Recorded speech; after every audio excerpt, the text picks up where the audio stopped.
This guy, the acolyte actor Charlie Burnett, says the best parts about Star Wars is there is no good or evil. Depends on what side you're standing on. And I mean, someone, and I feel really bad because I didn't like. There's so many things I could have included in this article that I feel like I didn't include. I could have just gone to the opening credits of the original film, like the evil empires. Like, yeah, this is a massive opening credits. Well, I mean. I can tell you guys this, like I don't think I put in like a good week of work unless I've destroyed an entire planet. You know, that's my benchmark there for if I've been a good guy, if I've destroyed an entire planet. So yeah. Did you put that one in there? I assume you did. And he's well, I don't even think I did, like, I didn't even like really cite the films. I just went to George and a couple of interviews that he did, and he was like, he explains that the movie is about good and evil, and it's like a test. It's an interview he was giving it, I guess, he gave it to like Sirius XM, and it was ahead of the Red Tails movie, like 2011, I think. So, and he was just basically saying, like, yeah, it is a movie about good and evil, and he was like explaining why it's about good and evil. More than once. And he does talk about in that Sirius XM interview about how Anakin's kind of mind gets warped to where he thinks that he's doing good, but he's clearly George clearly makes it clear that he's not doing good, but it's in his mind. His mind is so twisted and warped and corrupted by the dark side, about all like the passion, the anger, the hate, everything that leads to the dark side, that he thinks that he's doing good. Ends justify the objectively, means. Objectively, he's clearly doing evil. And anyone who's watched it sees that. And it's not like, the movie is showing Anakin or Vader who's going around killing the younglings like that is a good thing. Like, I mean, it's just utterly ridiculous to say this. I just like who thinks this, let alone says this, because it's just so outlandish. But let's go down here to what he actually says. But I do think this is like I right there. This is part of their reshaping of Star Wars. So we'll get to this after I guess I read this here. He says, I would say a battle. So he's asked to define the movie or define the show in 5 words or less by Christina Ariel. And he says, I would say a battle for power. I mean, the best parts about Star Wars is there is no good or evil. It depends on what side you're standing on. Truly, you can look at any angle. Yeah. You can look at any angle and see yourself relayed through all the characters, Darth Vader to Luke. You know what I'm saying? No, I have absolutely no idea what you're saying. Like, if you're saying that you can see yourself actually doing evil as Darth Vader, sure. Like, you can see that, but like that's something you're like, I see that and I'm like, that's wrong, and I don't want to do that, and I don't want to act like that guy because that guy's like clearly a bad guy and a villain. Yeah. It's one thing when you're like 7 years old and you like pretend like you're force choking your friends, and there's another thing to be like a 37-year-old man talking about, yeah, I can see myself enslaving an entire race. Yeah. If you're playing like cowboys and Indians, cops and robbers, right? Someone has to be the robber. Someone usually like the cowboys or the Indians. Like, you're playing dark side, light side. Someone's the Sith, someone's the Jedi, right? Yeah. So you were a lot calmer, John, because on Ryan's video, I did watch that video. He paused it as soon as that guy talked, and he said, "You dumb MFer." So yeah, that's basically what he is. We've had Ryan on, and I think some of his people were like, "I'm like the chill version of Ryan." I think that was what they were saying. I don't know. They were saying something. I try and keep it. I try and keep it clean. But this is ridiculous, guys. It is.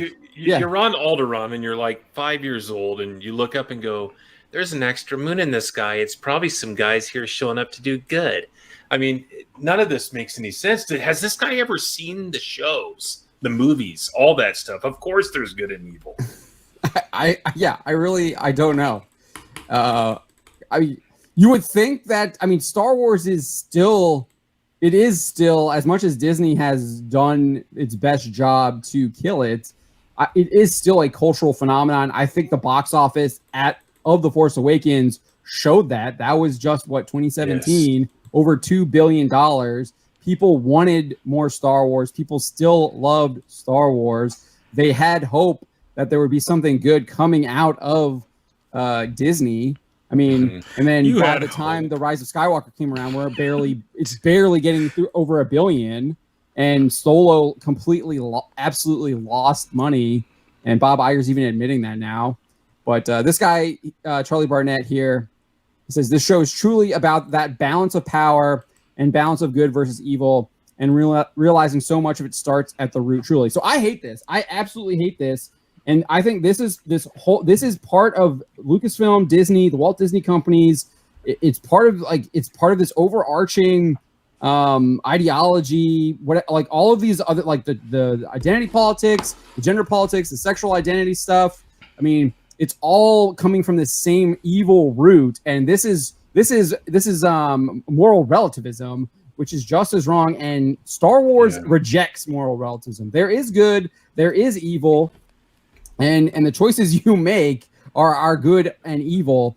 And this whole like balance of power crap or balance of the Force stuff, it is not how George talks about the Force. He literally says that even when he was doing the Clone Wars writers' room stuff with Dave Filoni sitting right next to him, not even paying attention, he's like in the video drawing or taking notes or something right next to him.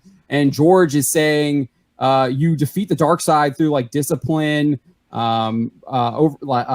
basically embracing the virtues to defeat the vices and the temptations and the sins that the dark side presents. It's not about this.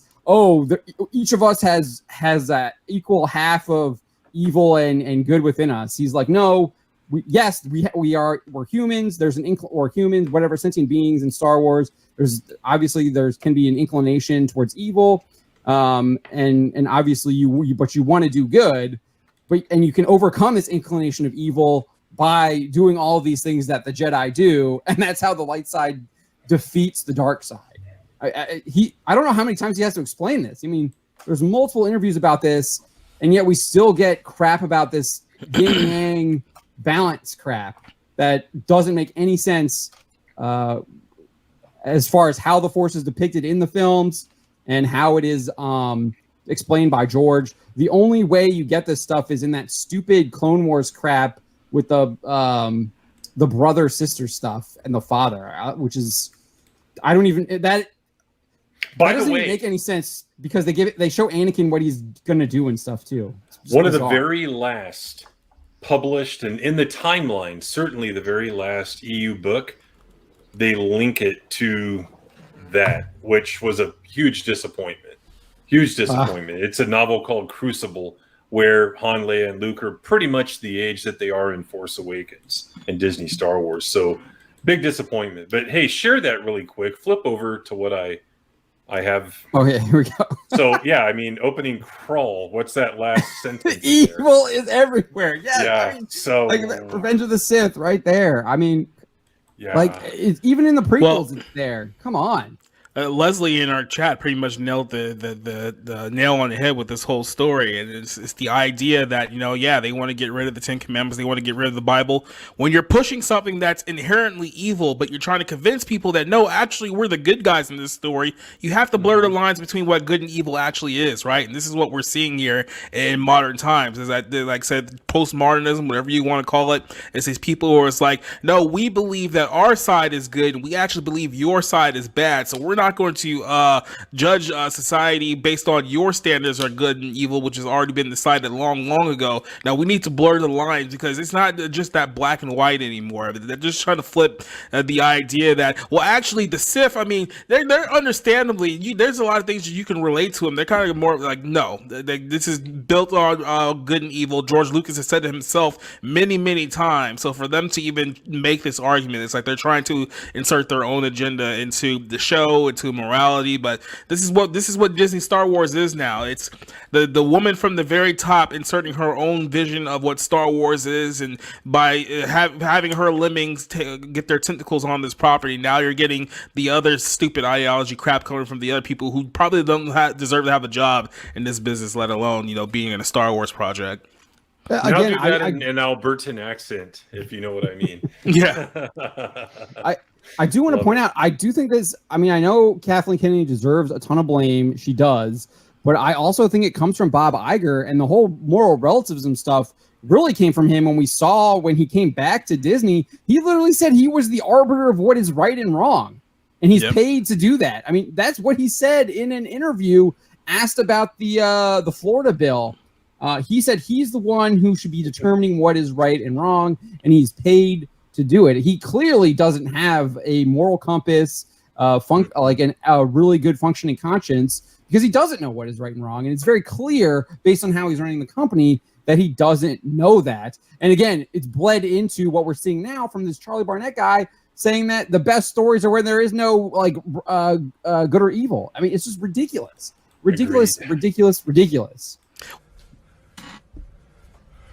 It's time to stop. It's time to stop, okay? No more. Where the are your parents? Who are your parents? I'm gonna call Child Protective Services. It's time to stop. Someone needs to stop Disney for sure. Wait, what was the last one with Ewan McGregor? The Obi-Wan Kenobi series? Wasn't the whole what's her name? I can't remember the actress's name, but the whole thing about the fans being racist to her. Moses Ingram. Yeah, wasn't her whole thing that she started off being like one of the forces of the God, I'm blanking on the name right now, but Inquisitors. Yeah, exactly. What they try to portray her. Well, actually, she's really good, even though she's on the evil side. Isn't that the whole thing that they were going with that series as well? Yeah. I don't know if that's. I mean, I don't know. I watched most of that. I didn't watch the final episode. Yeah, she had a face turn toward the end. Yeah. Yeah, my son was born, but she was doing all of these evil things. She's kidnapping kids. She's killing people. She's threatening to kill people. And then she gets basically waxed by Vader and the Grand Inquisitor, who I guess does some. Yeah, she killed him, and then he has apparently a second heart or something, so he didn't really die or whatever. And so she's an idiot too, and she's incompetent. And how do you not know that your leader does how would you not know the anatomy of the leader if you're going to try and kill him? I don't know. It's incompetence. But yeah, she after she's on death's bed, she goes to Tatooine and thinking that she's going to kill Luke, and I don't know. She she decides not to do it because she has flashbacks or something. It didn't make any sense.